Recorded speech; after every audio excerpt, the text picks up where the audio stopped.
Now, as Lagos prepares for the 2025 local government elections, opposition parties are strategizing to challenge the ruling APC stronghold. With concerns over infrastructure, security, and economic challenges, parties like the PDP and Labour Party are focusing on issues that resonate with residents, such as poverty alleviation, better governance, and improved security.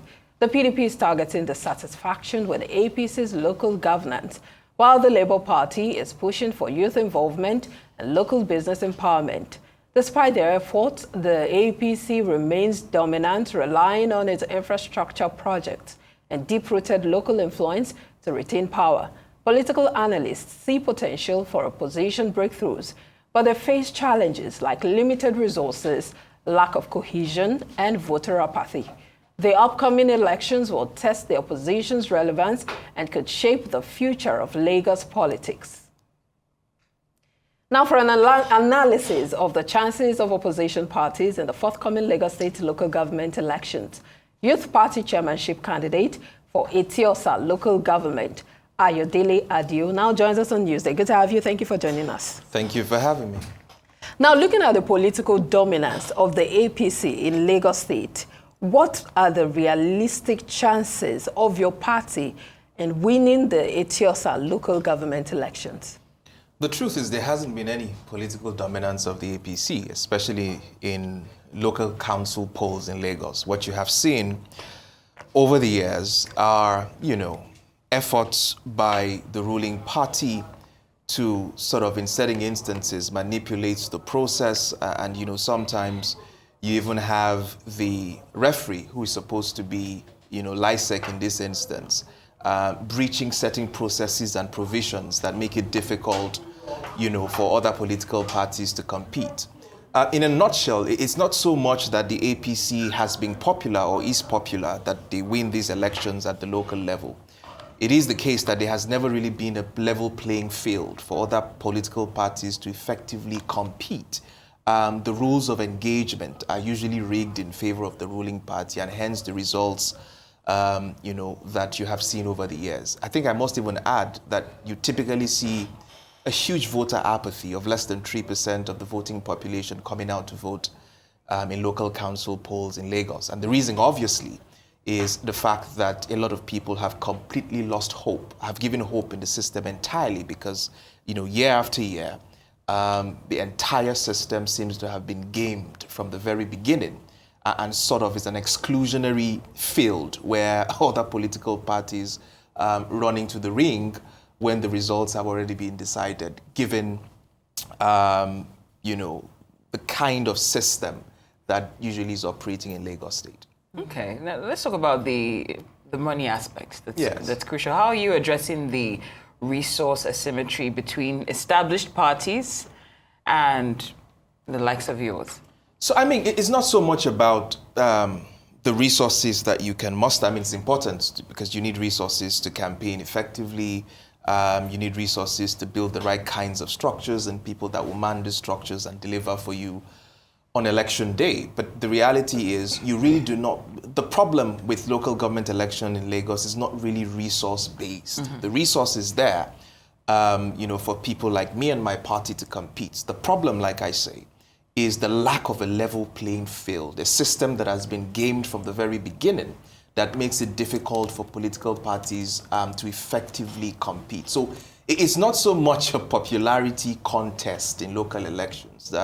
It is the case that if you're not vigilant and you do not pay attention to the details of pre-election matter, you find yourself on election day, chasing shadows because everything has already been rigged in favor of the ruling party. But I must add that it is exactly why we're better prepared this time because, they've played the same movie over and over again. We know the entire scenes.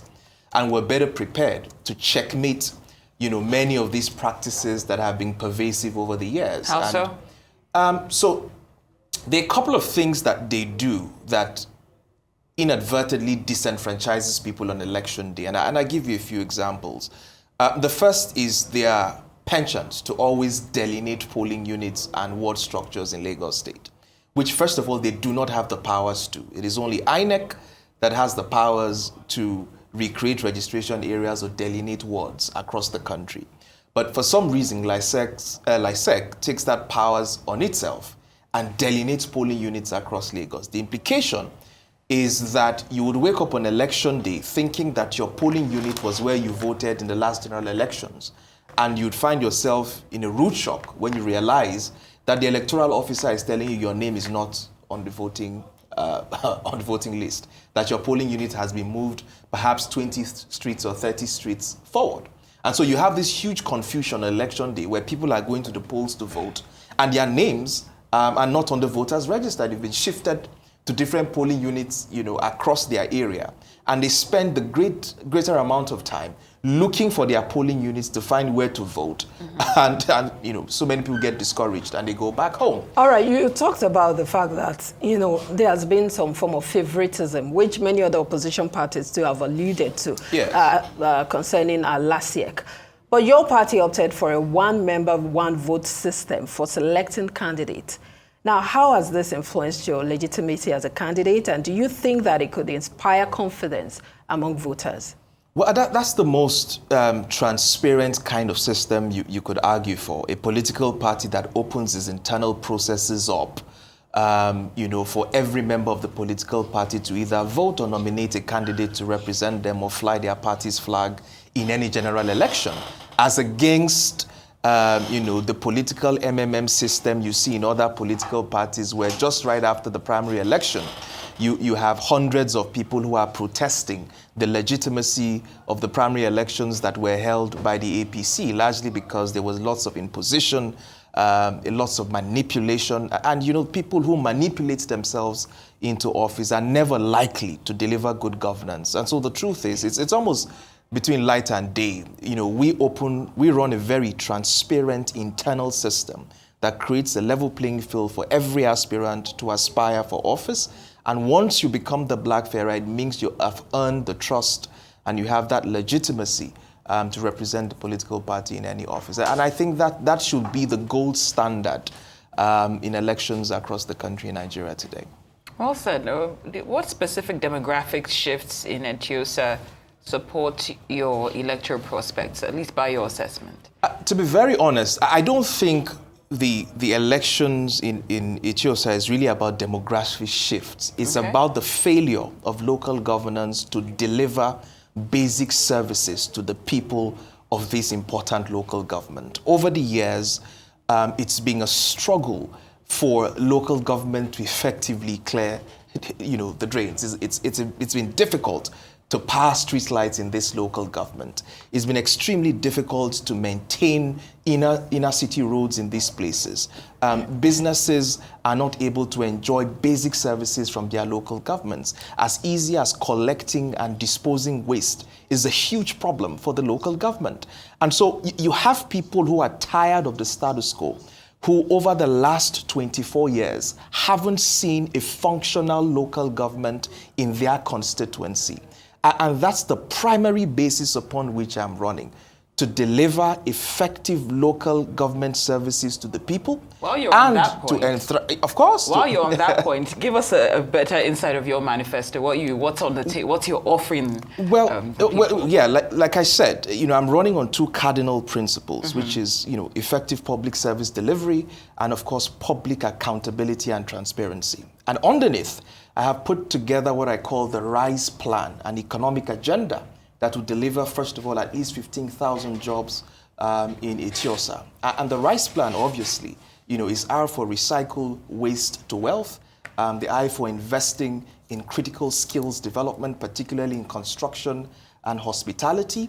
The S, obviously, is for strengthening tourism, and the E is for empowering communities. And my entire plan is based on this entire pillar, which is we're going to invest, heavily in the tourism potential in that particular corridor.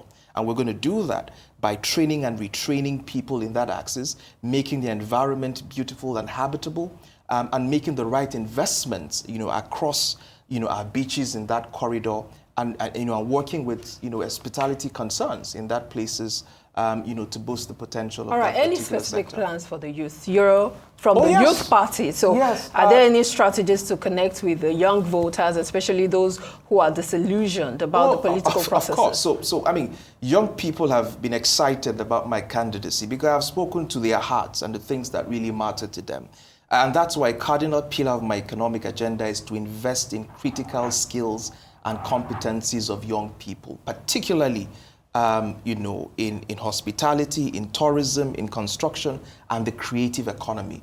I'm going to be putting together a creative fund where young people can plug into that and access funding, some of who want to be content creators, who want to shoot movies on YouTube. Because, Adio says the hub of the creative economy in Lagos State. And every time young people are complaining to me that they can't hold their cameras on the streets without thugs harassing them, all of that is going to end when I get into office. Many of them complain that the resources required to set up their studio or to set up their creative workshop is humongous. And that's why I'm providing a credit fund for people like that to get the ground up running. And of course, to create a hub.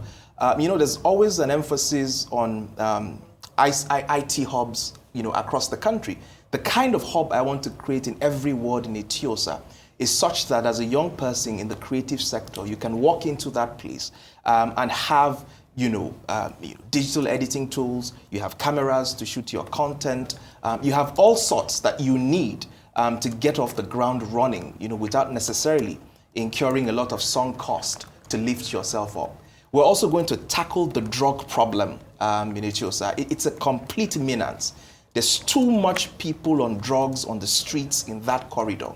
And it's a problem of unemployment. It's a problem of a loss of hope for young people. And you see them as destitutes. But there's an opportunity for us to lift them out of the streets and put them in productive sectors in that particular economy. And that's why I'm going to raise an environmental core of about 10,000 people that will be responsible for collecting waste, for recycling waste, because that's the bane of the problem we face there. And we're going to use that to create jobs for these young people on the streets, get them off drugs, make them productive, and make them contribute meaningfully, to our society. So, the young people are going to be in for a season of abundance. They would have a government that empathizes with the problems that they have and that they grapple with, and a government that they can relate with, because we'll be running an open door policy. In a toss of coin, if I put $1 million on the table, I could swear nobody here knows the name of the local government chairman or the councillor representing these axes.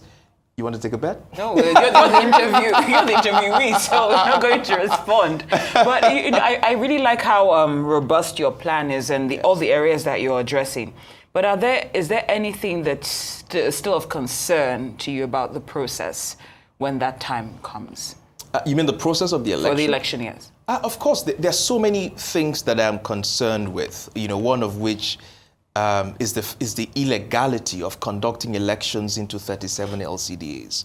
I think the last time I was on your program, I spoke to that illegality of the fact that it's clear that by virtue of our constitution, you have only 20 local governments in Lagos as recognized by the constitution, and only those 20 local governments should have elections conducted for people to represent those local governments. Unfortunately, LISEC is in breach of that.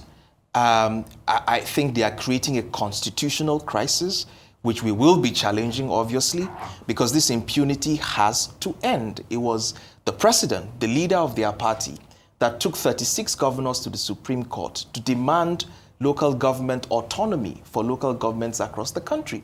The Supreme Court granted all their reliefs, including the one that clearly stated that any state that is in breach of Section 1 and 7 of the Constitution that does not comply to the mandatory provisions of that Constitution will not be entitled to local government funds.